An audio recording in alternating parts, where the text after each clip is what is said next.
Welcome to Chapter 3, Fort Redstone, Becoming Crazy, Episode 10. Last chapter. Emily escaped the military research facility with the goal of reaching Fort Redstone. When she arrived, the fort was abandoned and left for the undead. With her focus in mind on entering the hospital to try to find possible research materials or equipment to start research herself, became a long struggle trying to get inside and to clear the areas around of all the infected. Emily did not find any intel of research progress for a cure, but she did find a chemical workstation and chemicals to actually start doing her own research by collecting blood samples from the infected people.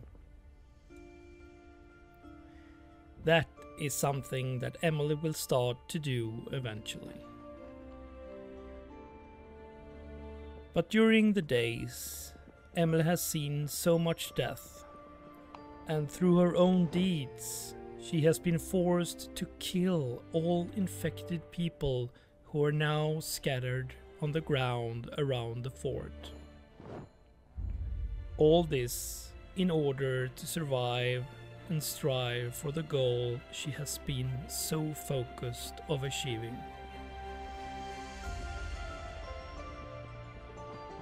Emily's psychic and mental health was torn down with each passing day, and she is now in a state where the days flow together. She constantly mumbles to herself.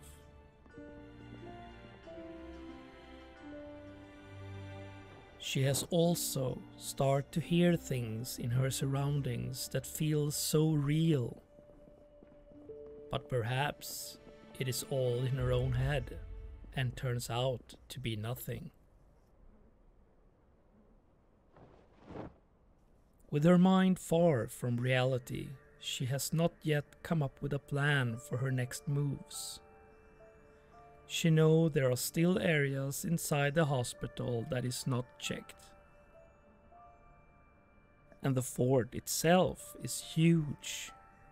There are many unexplored areas that must be explored before Emily can decide what to do next. The easiest goal that does not involve inventing a spaceship to escape this god-forsaken planet is to just take the hours and the day as it come.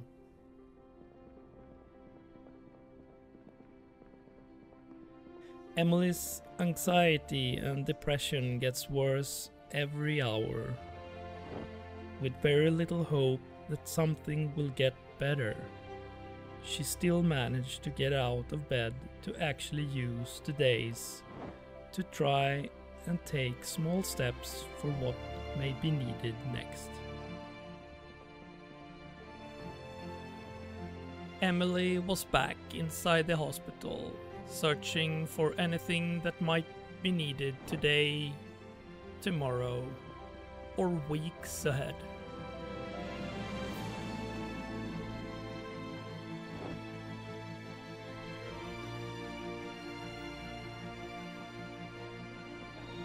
She was carrying way too much. The weight was almost unbearable. With no strength to even be able to run, she took a huge risk still being here. Clearly, she was not herself in this state. Her ghosts in the head had become a real threat to herself. Her mind had no longer control of her own actions.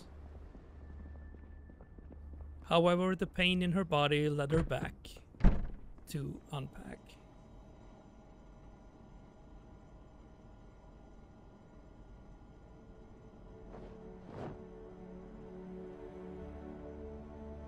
The food she found was sorted. She sliced some potatoes to take with her on the way to her room to unpack the rest.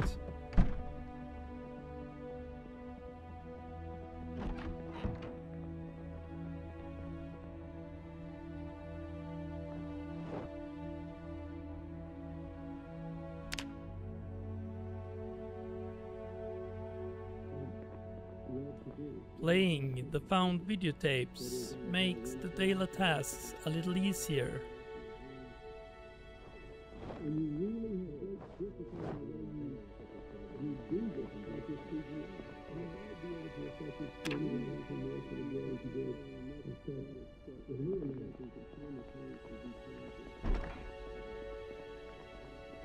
Emily has found many buckets.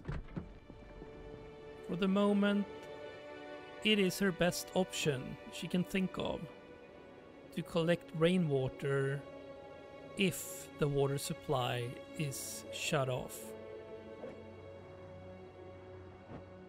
If the electricity is turned off, she does not know what to do. Obviously, she knows that there are generators in the world that would solve the problem if they were fueled, connected, and turned on. But she has no idea how to use and connect them. And she has no fuel anyway.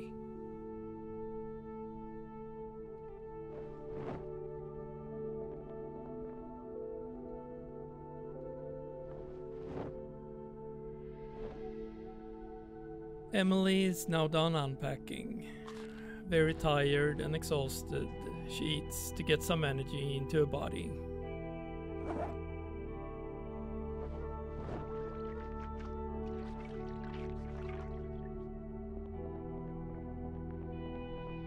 To get some rest, she goes to sit by the TV. And then she starts to read the Electricity for Beginners.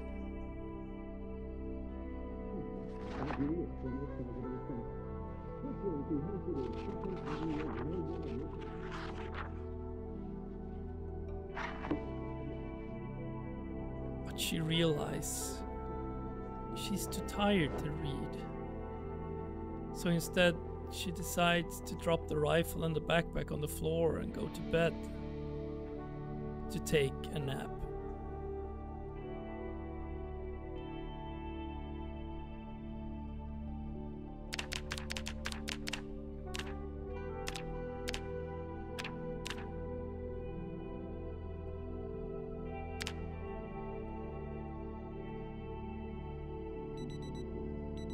At 6 p.m. the alarm sounds.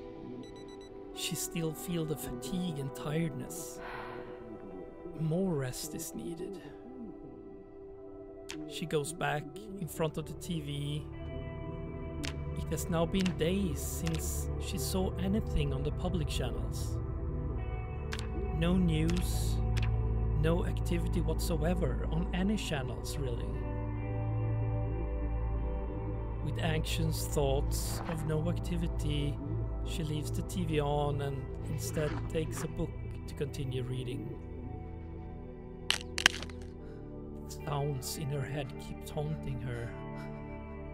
She tries to focus on the reading, but have a hard time ignoring the ghosts.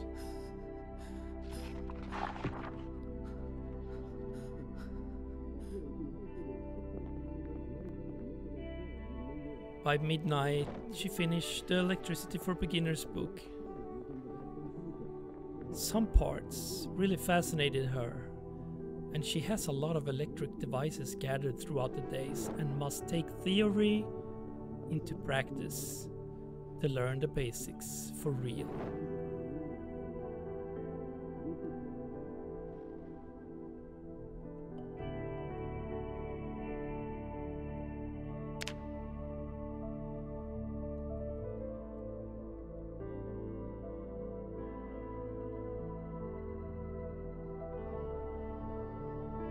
During the middle of the night, she kept on practicing on her electricity until almost all her devices had been disassembled. It was time to get some sleep.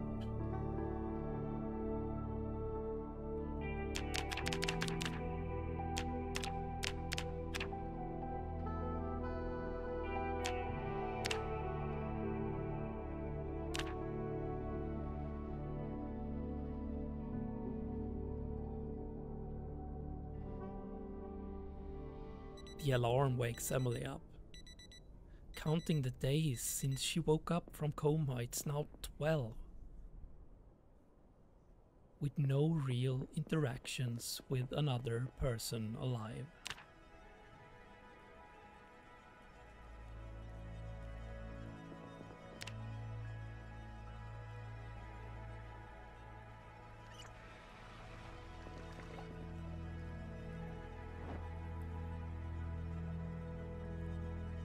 She gets dressed up, do a gear and ammo check, and she was ready to start the day.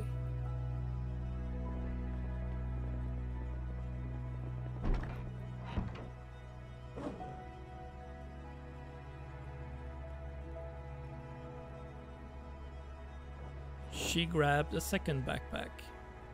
Her primary backpack gets filled way too quickly.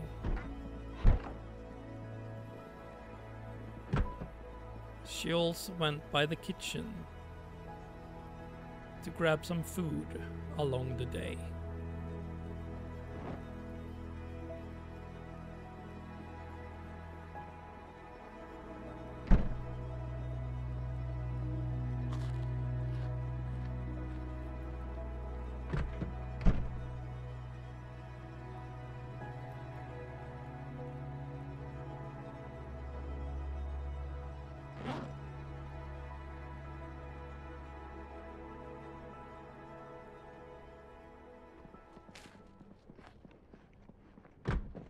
She was outside again. One last check inside the hospital.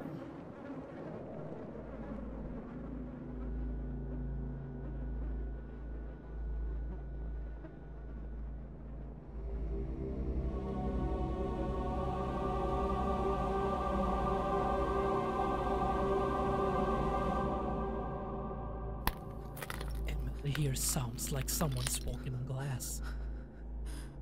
There is no glass on the floor here. She gets worried. Very nervously, she continues. The kitchen still has some good food. She found milk and eggs, some vegetables.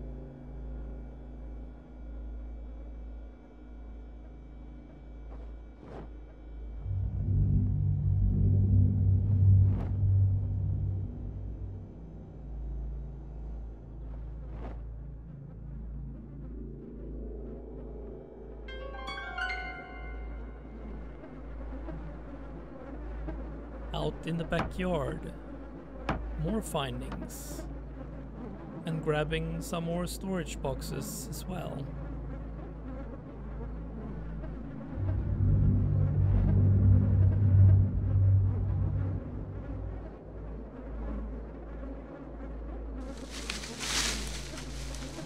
Strange sounds keep popping in Emily's head as she keeps on with her daily duties.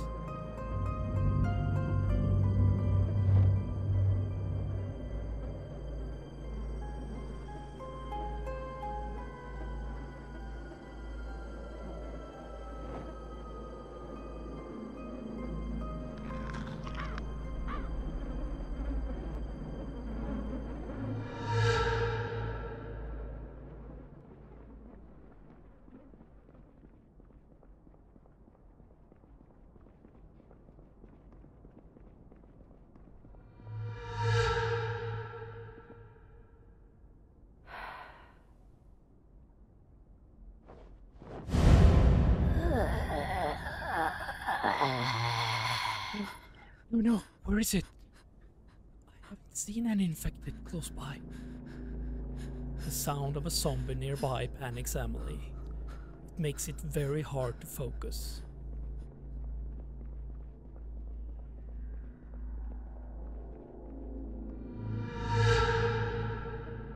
She pulls the plug. Too much distractions. All the haunting sounds, including the loot, has made her fatigue and weakened her mental and physical state.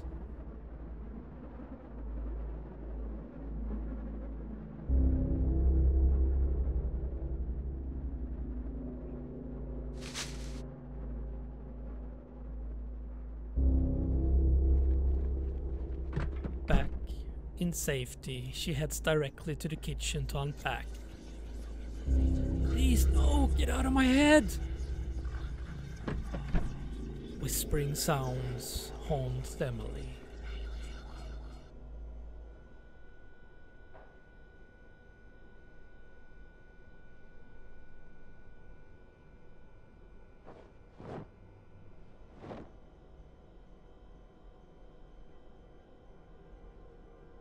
Emily has already begun thinking about farming. That might become something she must do to sustain a fresh food supply if the electricity shuts off.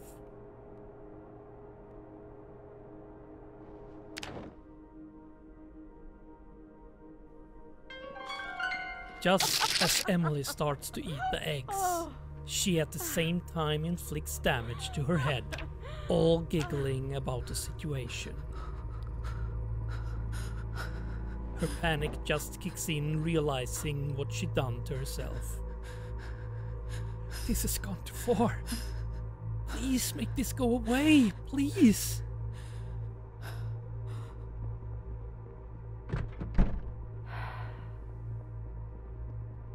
On the way back to her room, Emily's haunted by more whispering sounds. She's a wreck at this point.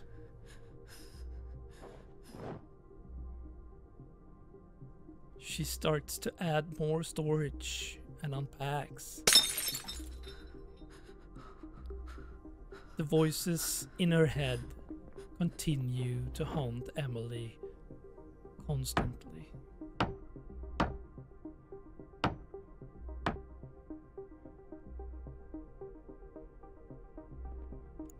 Emily's physical and mental health is very low. Her body hurts and aches. She's completely exhausted for just a few hours since she woke up. Anxiety and depression really drags her mood into a blank state. She keeps feeding even though she's not hungry.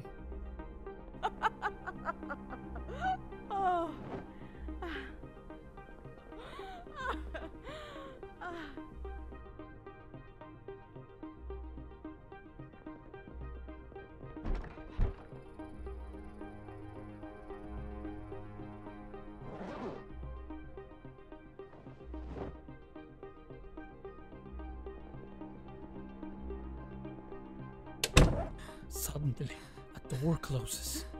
Panic breathing starts yet again. Until she realizes it's all in her head. More whispering. Emily cannot stop hearing sounds as if they are real. She no longer knows if it actually is someone watching her and making sounds around. Am I being cursed for all my deeds? This world don't want anything being alive. With no real strength in her body and unwillingly to go out again, she sits down to read a lot of the magazines found to learn various tips and tricks. Desperate, she tries to cheer up her mood a bit. She looks at the band that were found, but they do nothing but be another voice in the room.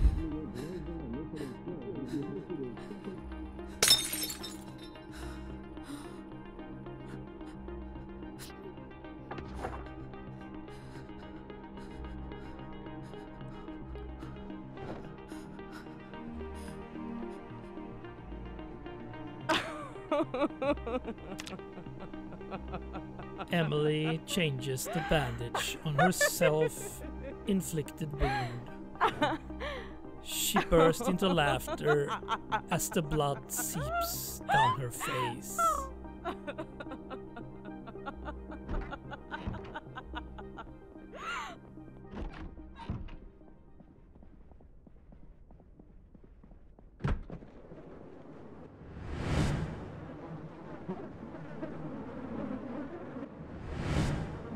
She heads back to the hospital again. Apparently she knows some areas still are not checked. And she intends to not miss out anything.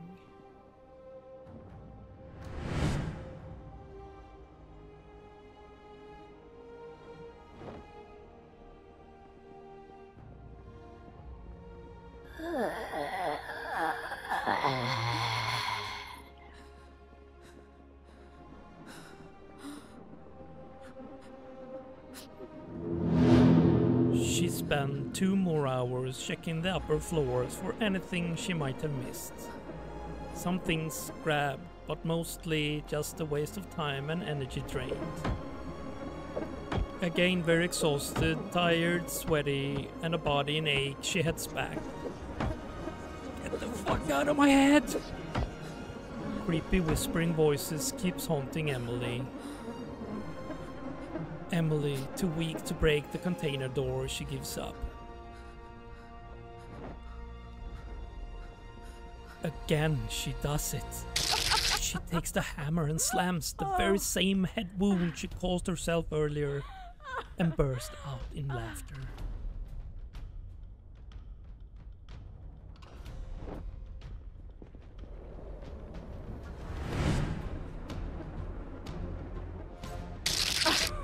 Yet again she slams her head with a hammer. The wound with a laceration keeps bleeding on her face. Emily just keeps laughing at the situation.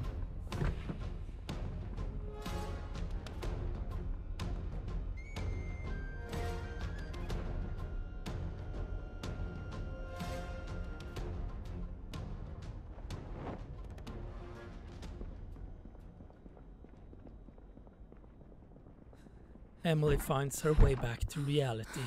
Panic begins to strike.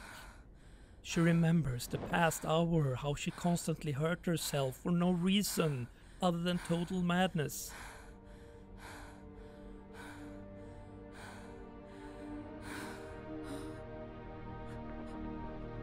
Shortly after, Emily bursts into tears, and at the same time, frightening sounds are carried through her mental state.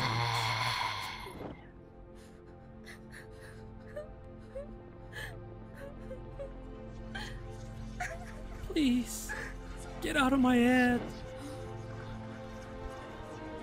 Her self-injury is still bleeding, and Emily makes sure to change the bandage.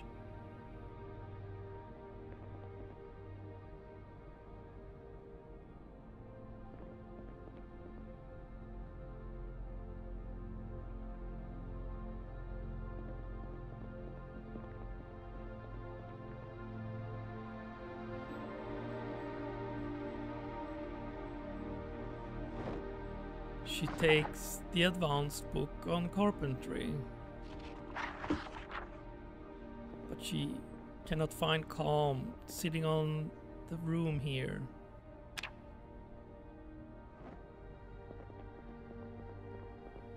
So she goes to the kitchen.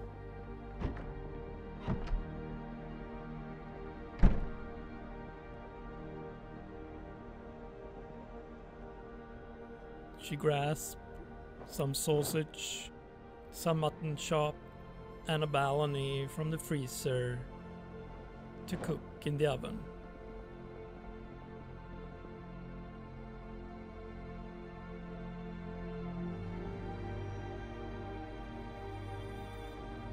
While cooking, she opens the carpentry book and starts to read.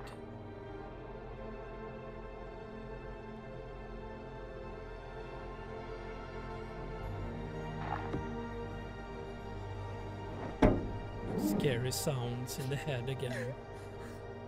Emily just wants all this to be a bad dream and wake up. She burst into tears.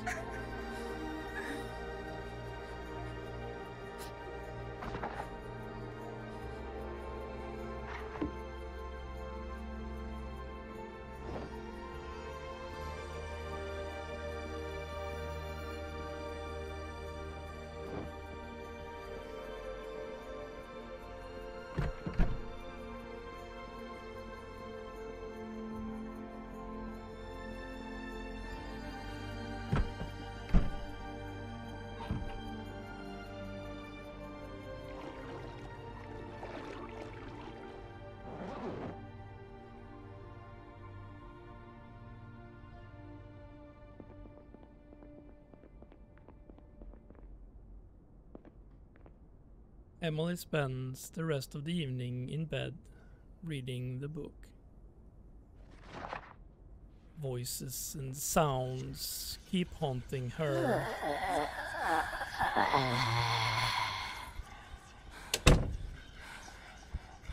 Suddenly, she cannot help but scratch the main wound on herself again. The wound becomes severe, with blood dripping down her face. She returns to reality. Panic begins to set in. Immediately, more antidepressants and beta blockers are swallowed in hope to linder the mind.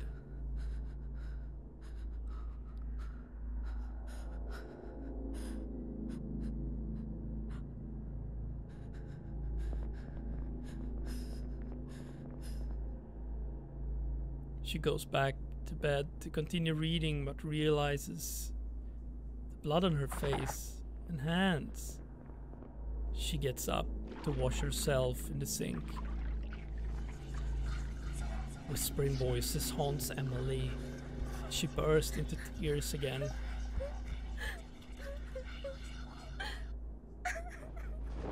She picks up cigarettes she had hoped to quit, but now it's time to resort all the methods to calm the nerves. Finally, she gets a few more pages read in the book. Eats some night snacks.